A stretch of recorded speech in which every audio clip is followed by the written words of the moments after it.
Hey, B. Hey, what's going on, man? Nothing. Just hanging out. Gonna see another movie in a while. What are you up to? Oh, I'm about to interview Pat Healy from Cheap Thrills. You do it. I heard you might be up to this. Yeah. I'll I'm tell excited. you what, right now.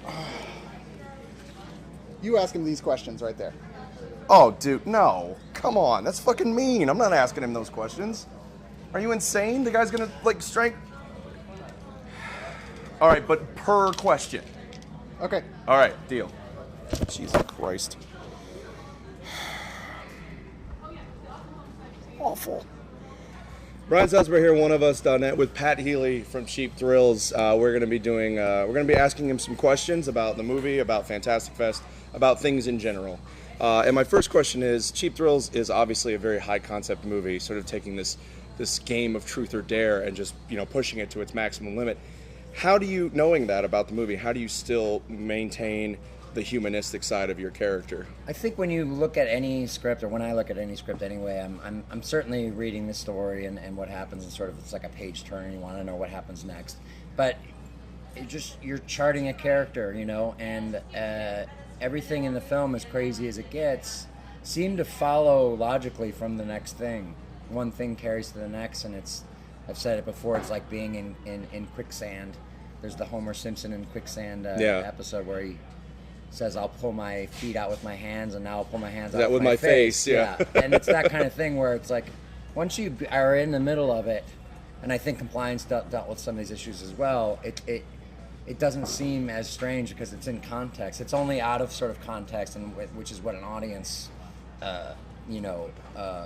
sees. They're outside of it, that you can sort of judge and go like, this is insane, but you don't know what you do until you're in that situation. So in playing it, you're inside of it. So it just seems like the logical thing to do. I think there are some, self-reflection on the part of my character at the end, but it's also a little warped too because of everything that's happened, or maybe because of who he was in the first place.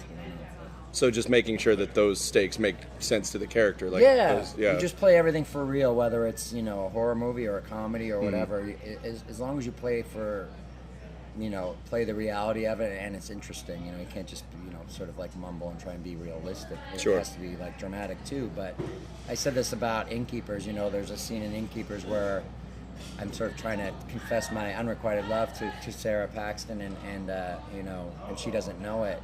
And I played that scene very heartbroken, but it's really funny in the movie. In context, it's really funny because we've all been there and we know what's happening. But from my perspective, it's kind of like a tragic love story, that movie, even though it doesn't necessarily play out that way. It's,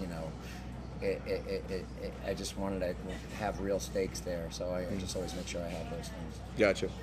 And what's it like having the same barber as Simon Pegg?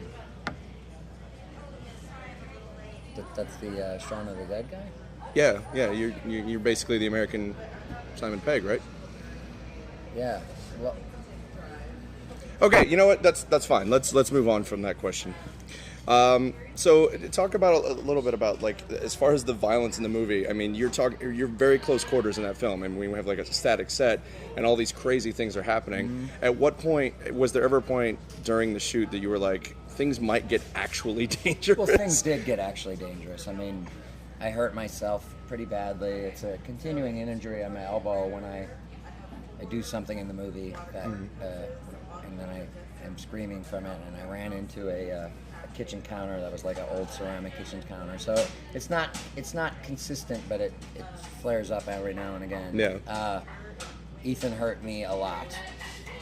We actually kind of butted heads a lot, like we do in the movie, because it was crazy in there and it was hot, and we had to move very quickly. So I had a big battery pack that I wore because I had that very thin shirt in the movie, and it was the only thing I could wear. And he was pushing me up against the refrigerator and choking me and throwing me to the floor and stuff. And then I finally it was my turn, and I accidentally gave him a black eye.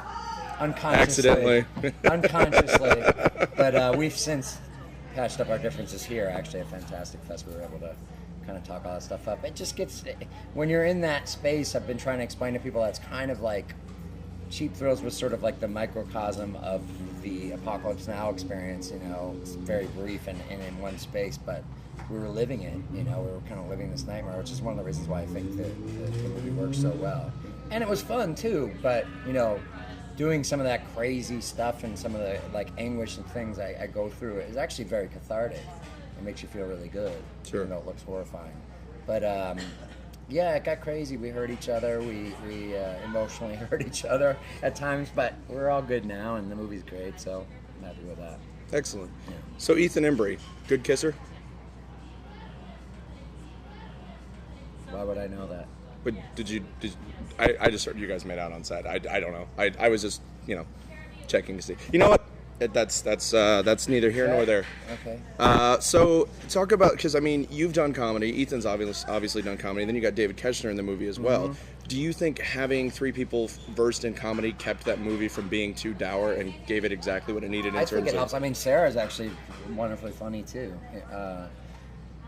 especially in real life. Even though she doesn't play someone that funny anyway. But yeah, I think that there's, a certain timing to it, especially since we're filming a lot of like long scenes without cuts. We're sort of doing like a play. You got to have good timing, and everyone, all those people do. And also, none of us, at least as far as this is concerned, or Evan, like shtick. We wanted it all to be grounded in reality. So all of the humor that is, funny is reality based. But I think it helps. I think there's just natural, rhythm. I have a natural sort of dry, sense of humor. Ethan's got a couple of, masterful pauses that are exactly the right amount of time before he says something, and maybe they're great. And David obviously is, and David and I do live comedy, sketch comedy, some stand-up. Both of us are sort of stand-up novices, and Sarah's been in a lot of funny movies, and so is Ethan, obviously. So, but the movie is, not a comedy, but it's funny, and it's sort of brutal look at humanity, and it's just certain things that are so outrageous that people are actually laughing and screaming and cheering at the same time. I mean, I have the most demented, triumphant moment ever, I think, in a movie, movie, and people applaud, and it's like, wow. And such a great, like, Norman Rockwell type final shot. Yeah, yes, yeah. Norman Rockwell by way of Charles Manson. So, as far as, having this movie at Fantastic Fest, you've been to the Austin Film Festivals before. This kind of sense of community that film festivals like this engender.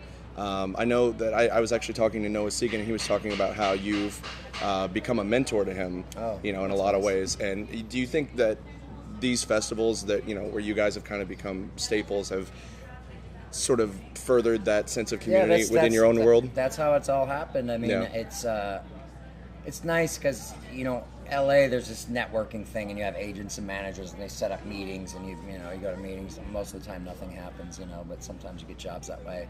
And here, networking is very natural. You come up to me and you say hello, and you say, I do this, and I'd like to do an interview with you, and I say yes. And it's the same thing. We're like-minded people. I see Ty's movie, he sees my movie, we meet, we like each other. He asked me to be in his movie. That's how, I have a career as a screenwriter that affords me, my life, and I can go and do these movies where I have more significant roles, with people that I want to work with, both creatively and personally, people I like. And that's all been possible because of festivals. And Fantastic Fest in particular is not just the filmmakers, but the fans and the journalists and everybody together, and we're all sort of like, it's been the most friendly festival and the most sort of like, really kind of like inspiring, both personally and creatively, to see all these people. And I mean, I'm not going to lie and say, it's a tremendous ego boost for me to be in a place where sort of pretty much everybody's familiar with who I am and what my work is, because that's not my everyday reality, It happens once in a while, because these are smaller movies, but these are the real fans of those particular kinds of movies too, and they're movies that I'm interested in. That's why I'm here all week, because I'm seeing them too. So it's a wonderful thing, I think. I mean, I think sometimes film festivals don't have a central kind of gathering area, and I know that I haven't been to Fantastic Fest before, and I know that this year some people were kind of bummed that it was out here in this mall, way north of everything. But it's been kind of nice because we've been stuck on an island together, and it's just, with nowhere to go. It's made us really be a community here, Definitely. So what I'm suggesting is we just say, F our lives and just we're all gonna move in here and start a commune. Just start like a weird sort of filmmaker, film lover ashram right here in Austin. There's plenty of food and booze. And Tin League is the king. You can be like the cult leader. It'll be kind of like Jonestown, except without the killing. Yeah. And we'll watch movies. Yeah, absolutely. Which actually, without all put on 100 pounds. Yeah, well, that's already happened to me. But so you don't mind at all that Noah Segan wipes the floor with you at karaoke. That's not an issue for you. Why?